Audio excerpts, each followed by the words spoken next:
Welcome, Scofflaw heroes, to Geek Salad's Retro Movie Reviews from the Geek Salad Podcast. I'm Andy. And I'm Mike. And we continue with Pixar. God, we're almost done. Yeah. How crazy is this? We're actually going to catch up at some point. Actually, kind of ironically, I just watched the trailer for Turning Red. Yeah. Looks cute. What are your thoughts? It looks very cute. I think it's going to be really interesting, and it's this new kind of like attitude that Pixar has that we'll get into once we do everything. We do have a Christmas tree sized obstacle in our way before we continue starting next week. But just a little Christmas tree, just a little one. But yeah, so we are here talking about 2018's The Incredibles 2. Yes, dos. Yes, Mike and I both saw this on the Thursday opening because we're special and we know we know all the things. And I'll tell you straight up, I find it delightful that there was an apology video that preceded it. Very amusing, very amusing. With Holly Hunter, Craig T. Nelson, and Brad Bird. Yeah. 14 years. This is the longest by about a year. What was the other one? What was the show? Nemo Dory. Okay. Yeah, that was the 13-year gap between 2003 and... But the thing is, I don't feel like people were really clamoring for a sequel to Finding Nemo the way that we were clamoring for a sequel to The Incredibles. The Incredibles, realistically... First of all, it's the first movie where they really got the human tones and the human design right. I mean, to a certain extent. I mean, they were still very cartoonish in scale. Well, you needed that. This does have all the attributes of an actual comic book movie. Yeah. And I like that they continued with that in this movie. So go ahead. What are our thoughts? Well, I think we both like this movie. Yeah. We don't like it as much as the first movie, though. No. In fact, I'm of a mind that I remember when we got to see it, it was like, what'd you think? I thought it was phenomenal. This might be better than the first one. That was 14 years of pent-up aggression speaking. Going back. I always held that it wasn't quite as good. Okay. Well, the interesting thing is that this was the same summer that, Deadpool 2 came out. And we said the same thing. And I'm sticking with Deadpool 2. I still think it's a better overall movie than Deadpool 1, which is odd for me because I'm not a big fan of the friendship is magic aspect of most superhero movies. But I still prefer Deadpool 1. But okay, well, that's fair. That's fair. Very, very fun.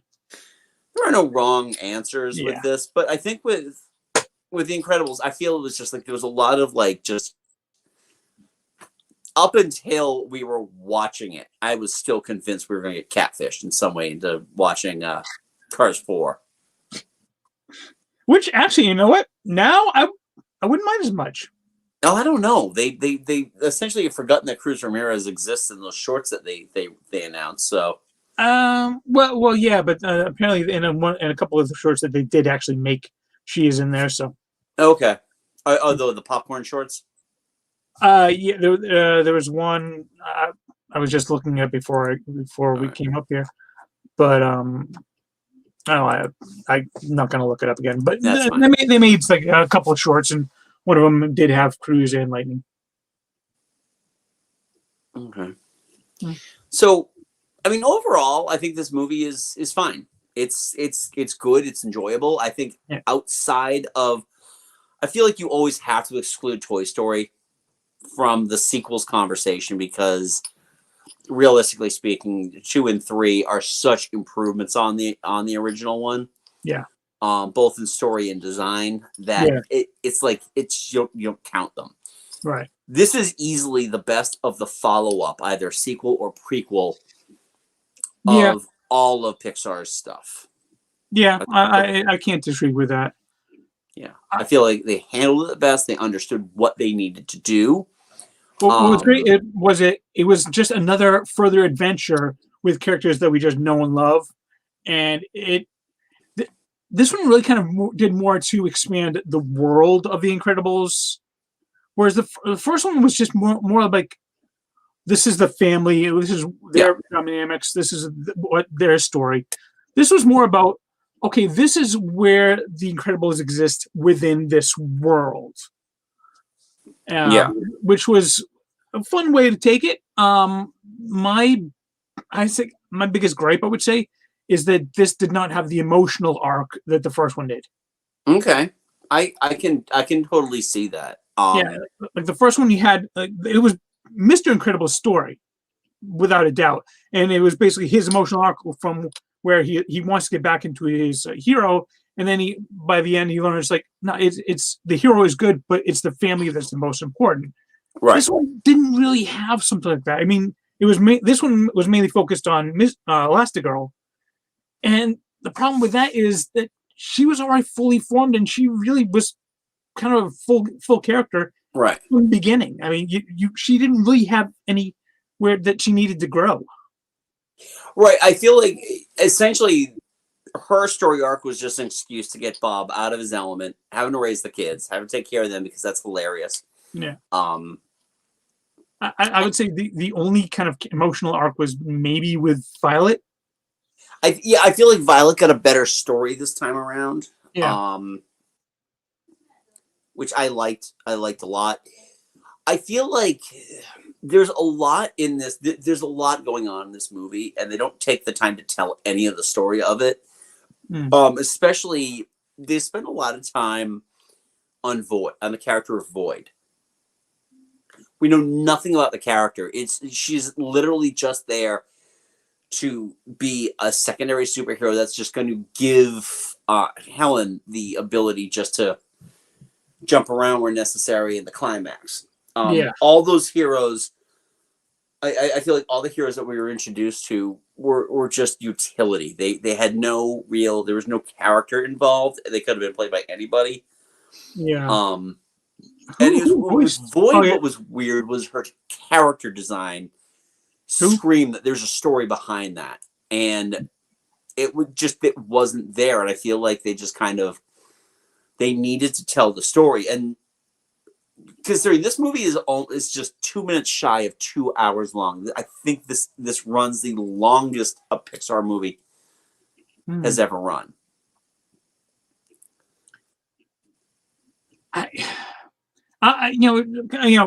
After we'd first seen the movie, coming out of theaters, we had that initial rush. We loved it, and I knew I didn't like it as much as the first one, but I never really put much thought into why. Watching it again, just yesterday, I think it finally clicked on me is like because it didn't have that emotional arc, and I think it would have been a much better movie had it not taken place immediately after the first movie. Yeah. I mean, being a continuation was great, but if they had made like a jump of like 5-10 years, everyone would be in a much different place and there'd be more opportunity for character development, more character arcs, stuff. This one, we knew where everybody was. There really wasn't any place for them to go. And it was just more like, it wasn't just more adventures with them, which I loved. Yeah. There wasn't the kind of the meat that I was hoping for. I feel like part of that is just because you are a good chunk of this movie is dedicated to Jack. Yeah. And you can't get that if it doesn't take place immediately because he's no longer a baby. Yeah. So you need that little character that has, has got superpowers, but is completely unaware how to use them, and they just happen. Which it provided some fun moments. Sure, some comic book nerds are out there saying, hey, he's just so he's just overpowered. But I did like the fact when they were talking with Edna, which again, love Edna, thought they used him perfectly. When Bob was talking to her, it seemed like that like some super babies, they do kind of develop multiple powers, and they eventually kind of like lose some and they gain like others or whatever, and they get stronger. I guess just Jack, they'd never seen one with that many powers. So, Exactly.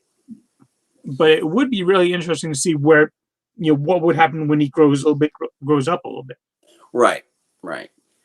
But So I, quite honestly, I don't see any of that happening. I don't see the Incredibles continuing after this, primarily because its driving force is Brad Bird. I really don't know how much more investment he's got in this. He's literally directed 3 Pixar movies. Ratatouille. oh shit, yeah, that's right. I forgot he did Yeah. Ratatouille. And I mean, 2 of them are absolute bangers. And I like The Incredibles 2 a lot. I think it Hmm. tells a fun story. It Yeah. is definitely the Age of Ultron of Incredibles movies.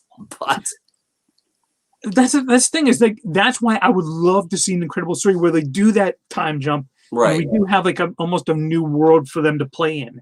right. I think there's a lot of opportunities left for them. I don't know how much Brad Bird is really kind of because he's done those 3, and outside that he's done Tomorrowland, he's done Mission Impossible 4, And and the he's Iron done the Giant. Iron Giant. Yeah. So And he's got some really good movies in there, but they're few and far between.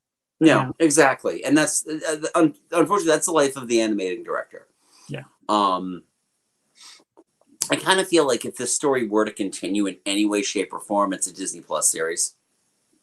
Which wouldn't mind. I mean, I was when I was texting you last night, it was like this movie felt like Tangled the series. Yeah. Where it's another more adventures with the characters we know and love. They're fun adventures, definitely worth watching, but you're never gonna love it as much as you like the original. Because the original had everything. Yeah. Yeah, it's just it's exactly that. This is a follow-up to a beloved movie. Again, I enjoyed it. I really enjoyed it. It takes forever for me to get the Giacchino score out of my head.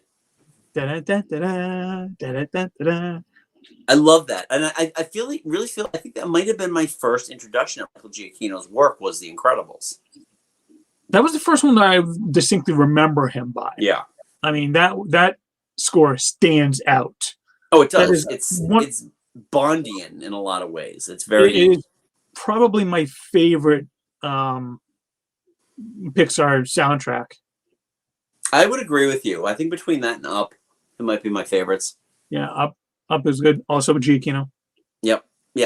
It's pretty much Giacchino has all the great soundtracks, all the great scores on Pixar movies. Yeah. So I did. I enjoyed this a lot. Again, all right. So let's talk about the villain because I know we weren't that. Yeah, one thing that was noticeable is that one thing we haven't. Yeah, one thing we haven't mentioned yet was the villain. And I think that says a lot. So I was actually today. I was having a conversation with my daughter about this and how she's just kind of there because she doesn't believe in superheroes, whereas Syndrome put himself in a situation where he shouldn't have been, and while Bob maybe could have handled it a little better. The issue that I don't think comes up enough in discussing the whole Syndrome thing. Was Syndrome right for being upset with Mr. Incredible? If anything had happened to Buddy,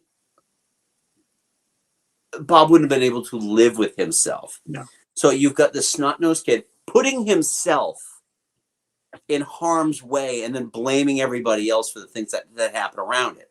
Yeah. See, Syndrome is definitely a top tier Pixar villain. Well, they're rare. Pixar villains in and of themselves are rare to begin with. Yeah. But he's very multi-layered. He was smart. He was definitely a threat, but he was also very understandable. Screenslaver, I get it. The thing is, she wasn't into the same fandom that her big brother and her dad were into. Yeah. And she was kind of a one-note villain. There really wasn't much to her, unfortunately. Which sucks because I love Catherine Keener. I think Catherine Keener is insanely talented. Yeah. I mean, I love that they got Bob Odenkirk's character to look like Bob Odenkirk because that's. And they even at the end they kind of imply is like, oh, is should we keep an eye on him because he's now he's got all of her hypnosis technology and what is he gonna do with that? But they're like, yeah, don't worry about it. Oh, yep. Okay. Nothing to see here, folks.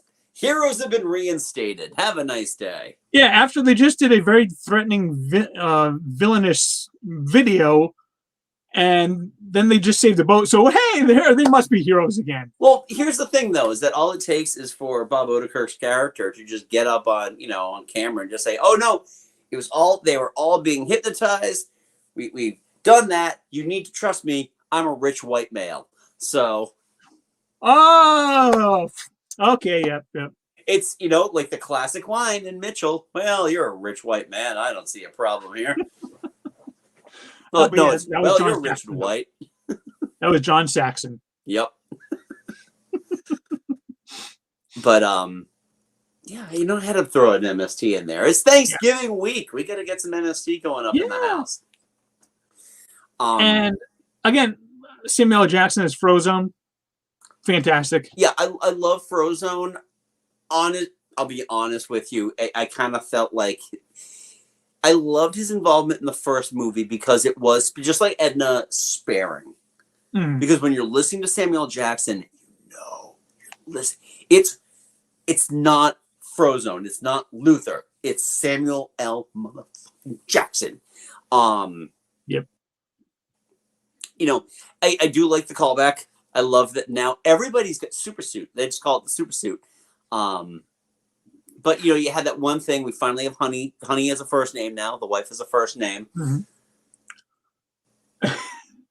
And again, they did use him sparingly. Not sparingly enough, though. Not the way that they used Edna. They used Edna literally for, I think, the same amount of screen time that she got in the first movie.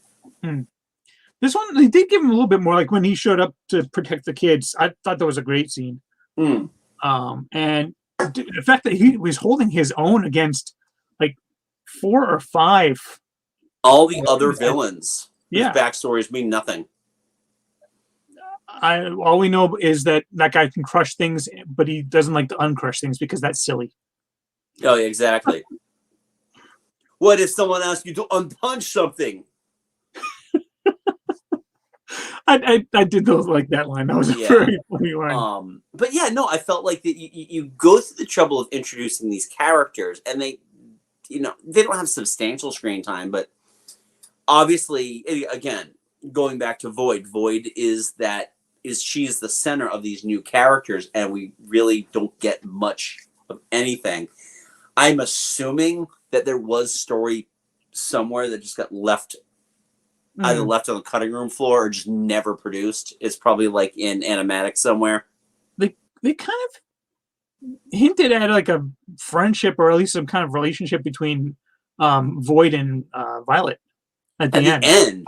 At the end. So I'm assuming that there might be like maybe a 5-year age gap or something. But yeah, honestly, get more about those heroes in Lego Incredibles. Oh, do you? Yeah. They're all in it. You can unlock them all. Oh, fun game! Interesting. Very fun game. You actually there are actually multiple side levels in other Pixar movies. Oh, you can play like Dory and Nemo in a level for them. And I was unaware of that. Yeah, it's a very fun game. Christmas. Well, yeah. Whereas for all the other video games, I gotta pick up this Christmas for the kids. So. Well, maybe a friend of yours will pick something up for you. Well, you don't need to do that. I honestly don't have time to play video games ever. I literally just stare at the kids playing them. The closest I do, quite honestly, Mike, at this point is Emoji Blitz. Yeah. Which is also a Disney property, so it's... And you still kick my ass in it. I kick everybody's ass. I have like 2 amazing characters that I can use, and that's... I've got one maxed out. I've got others that are close to being maxed out. I have no one maxed out. My highest level character I have is level 3. Really? Yeah. My Cusco is maxed out. Your Gusto. Cusco.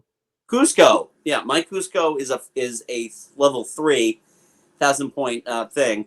But he's my go-to.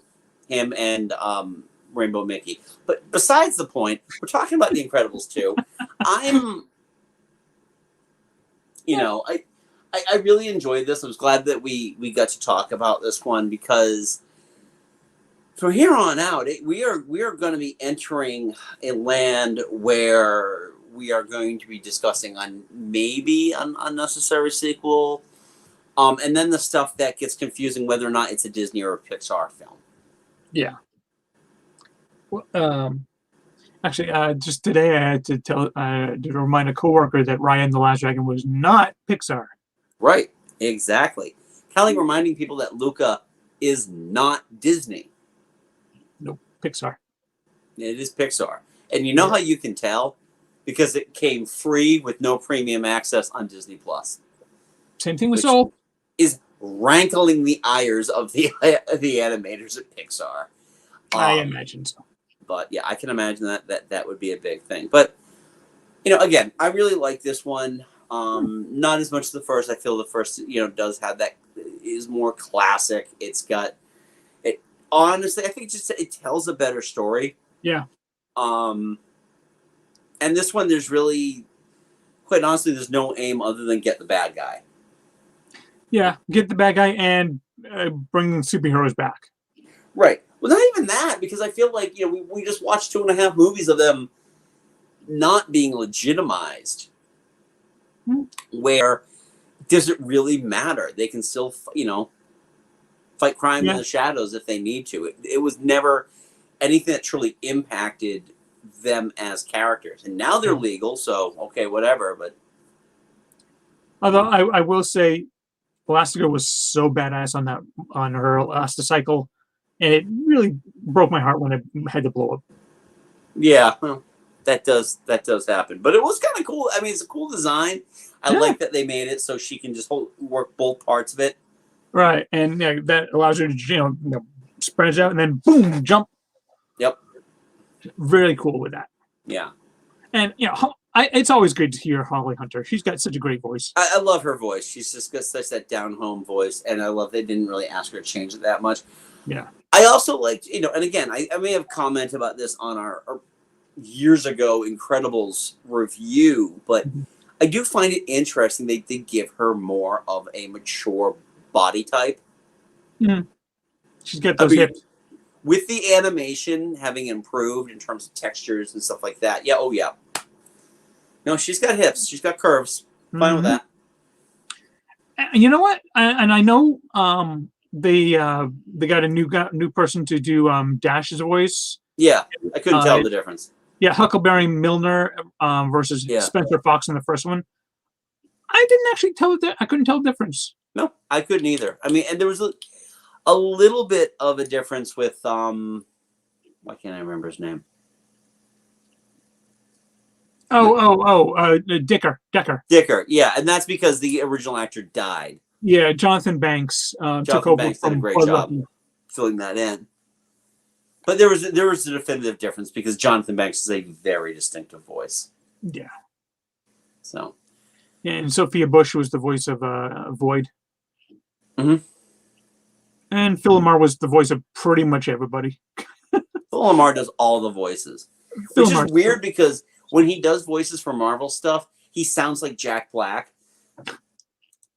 And it's Phil LaMarr. You've never seen Pulp Fiction, but he's Marvin in Pulp Fiction.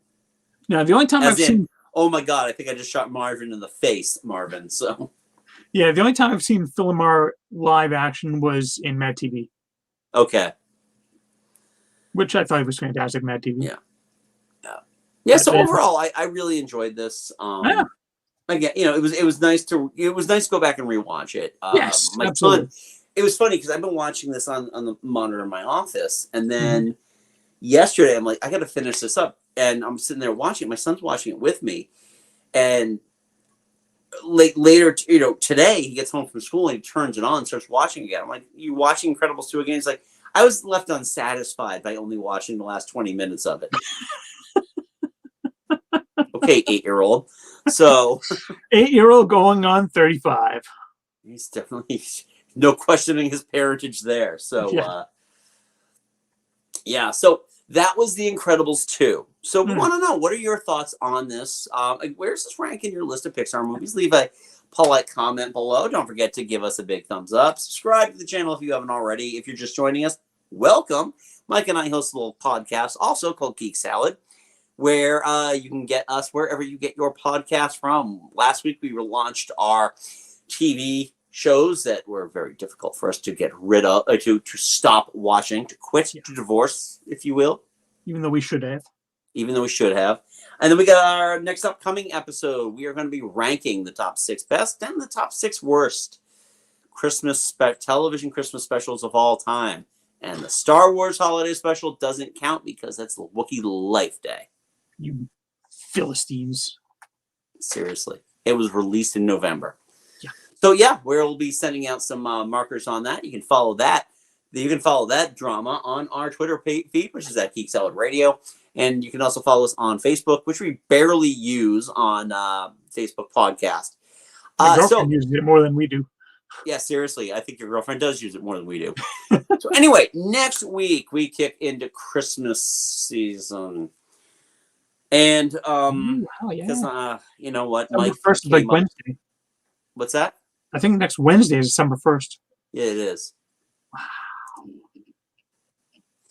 So so next week we are going to kick off Christmas season by reviewing the first of 3 Santa Claus movies. I'm sorry, the Santa Claus. Never watched them all the way through. None of them? Well, I've never watched. I've seen like lots of bits and pieces of the first one. I've never watched it all the way through. I've never seen pretty much anything of the second or third one. Okay, I've never seen anything for 2 or 3. I've only seen the first one, and that was years ago. So this is gonna be fun. After doing the shitty Jaws sequels, nothing will disappoint me. I have no idea what my expectations are. I might enjoy them. I might not. I don't know. You might. And I'm going to expect, if you enjoy any of them at all, it'll be the first one. I've actually heard decent things about the third one. Really? Well, the second Martin Short in it, so yeah, can't go wrong. Martin Short's is freaking brilliant. Yeah, he is. All right. So anyway, that is our show. So, folks, hey, have a happy Thanksgiving. We will talk to you next week when we begin Christmas season and Santa Claus. And until next time, I'm Andy. I'm Mike. Go forth and be nerdful. Talk to you later. Oh yeah, and buy our shirts at TeePublic. Oh yes, please buy our stuff at TeePublic.